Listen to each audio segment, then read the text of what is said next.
Salut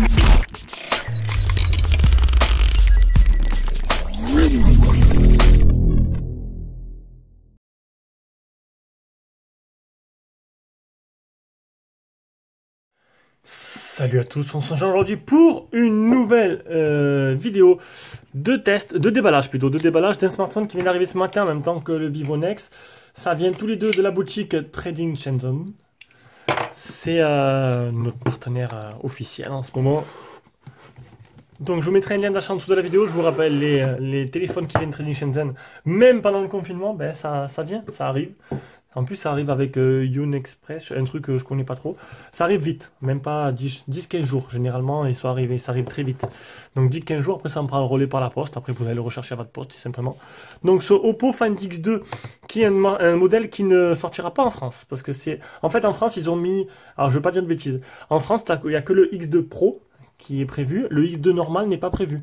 Donc c'est un modèle qui est en dessous du Pro, qui est aussi puissant, mais qui est aussi moins cher. Donc c'est quand même du haut de gamme.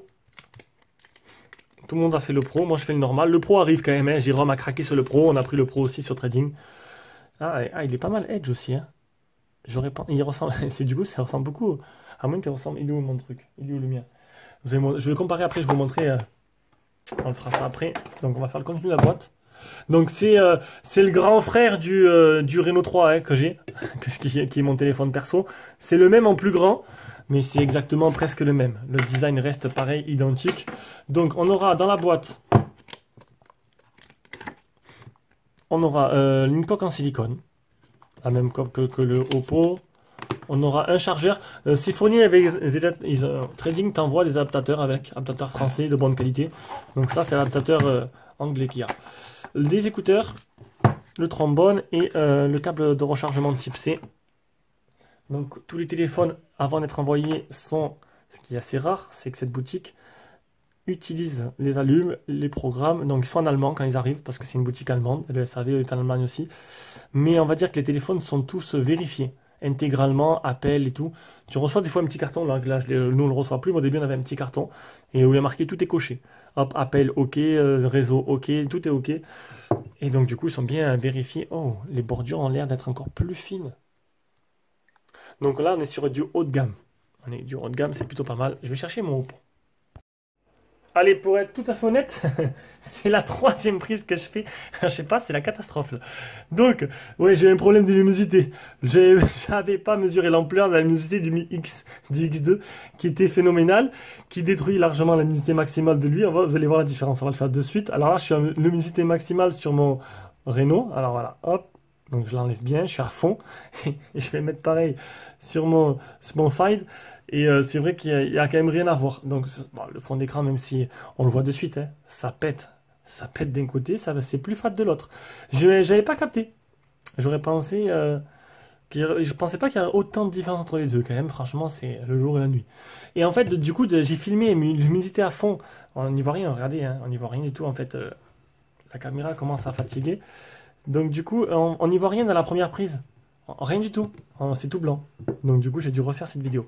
Donc en fait, j'avais comparé les deux. Donc on a fait le déballage. Je voulais vous montrer les deux, juste pour montrer en fait que c'est son petit frère. Bon, il n'est pas aussi bien, bien sûr, on est moins puissant. On peut voir que l'écran est de moins bonne qualité. Donc les bordures sont très fines en haut et en bas aussi. Sur le côté, j'ai l'impression qu'il y en a un qui est plus edge que l'autre aussi. Hein. Il y en a quand même un qui est vachement plus edge que l'autre. Il est plus courbé, plus edge que celui-là. Chacun après fera son avis. Moi, même si la luminosité maximale n'est pas exceptionnelle sur lui, du coup, en comparant, ça m'a pas trop dérangé pour l'instant. Même si il fait beau soleil, j'y vois plutôt très bien. Donc voilà, c'est pas pareil, c'est pas le même gabarit non plus. Il est beaucoup plus fin, beaucoup plus léger. On a 170 grammes et on a 208 grammes sur le nouveau. Allez, c'est bon, on s'intéresse au nouveau. Donc on va faire le tour du propriétaire. Donc on aura le trou sur l'écran, on aura le haut-parleur ici, des bordures très fines.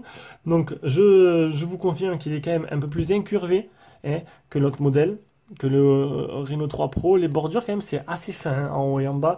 On aura le double nano SIM ici, le type C, le volume plus moins, le power. Et Monsieur Jack a disparu. Monsieur Jack n'est pas là. Il était sur le Nex S, juste, 3S juste avant. Là il n'y est plus. Donc on va aller sur Trading voir un peu combien il coûte et ainsi que regarder la fiche technique. Alors normalement, je suis directement dessus. Non. Voilà. Donc là, normalement, pas de problème de luminosité, ça devrait être bon. Donc, le modèle normal 828, il a 747, et nous, c'était lui, 787, le modèle 8 256. Voilà, vous y voyez bien. Donc oui, c'est un téléphone qui douille assez quand même, qui est cher, c'est du haut de gamme. Et le X Pro, il est encore plus cher, il a 900 et quelques, 927 je crois. Donc là, ne faites pas attention, j'ai contacté déjà mon contact. Il est bien en multilangue. Voilà, il est bien, il y a bien le français. Bon, dans la première version, je l'avais déjà dit, j'ai mis en français le téléphone, vous le verrez après. Donc il est bien multilangue. Il va changer ça dans la journée. Au niveau des specs, on est sur un Snapdragon 865. Alors je vais encore baisser. Snapdragon 865, un Adreno 650, c'est un 8256.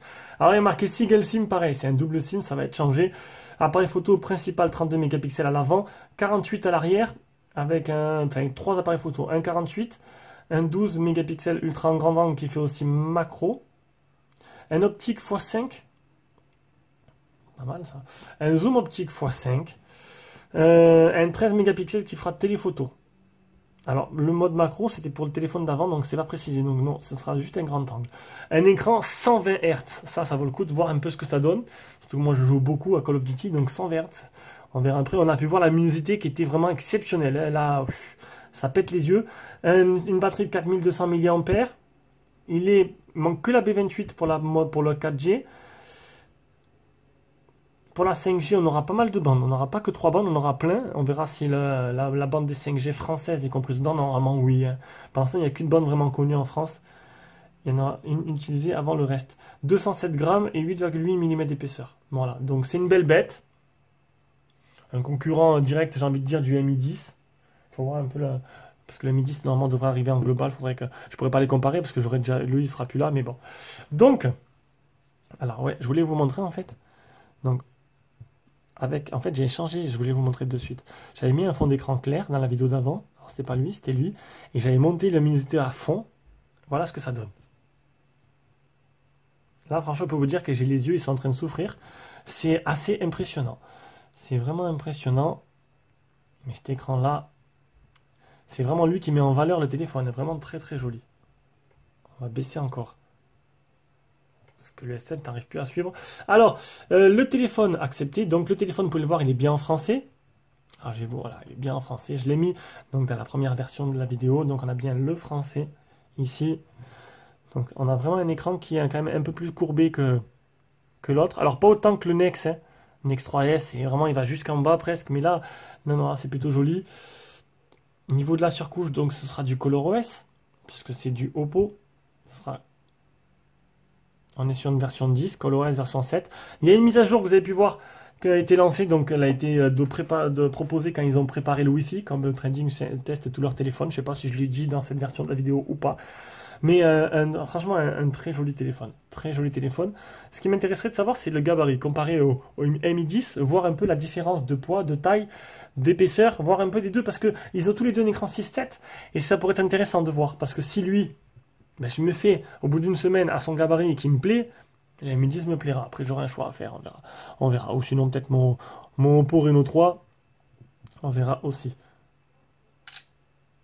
Donc, au niveau de la photo, je me suis mis en mode 16 neuvième. Bon, j'y étais déjà. J'avais déjà pris une photo, du coup. Hop, on va supprimer la première. Donc, je suis en terrain connu, hein, terrain conquis, même je pourrais dire. Parce que j'ai kiffé la surcouche ColorOS, qui est pour moi une très très bonne surcouche. Qui est vraiment complète, on n'oublie rien. Donc un téléphone très joli, très beau, qui a tout ce qu'il faut, qui est aussi très cher. Et oui, les prix des téléphones ont monté en flèche. Faut voir ce que ça donne. Je vous ferai un petit retour après une semaine de test. Allez, sur ce, je pense que j'ai tout dit. On a fait la fiche technique, on a fait le téléphone, je vous ai montré un peu vite fait le design qui est plutôt joli. Et on se rejoindra pour une prochaine vidéo.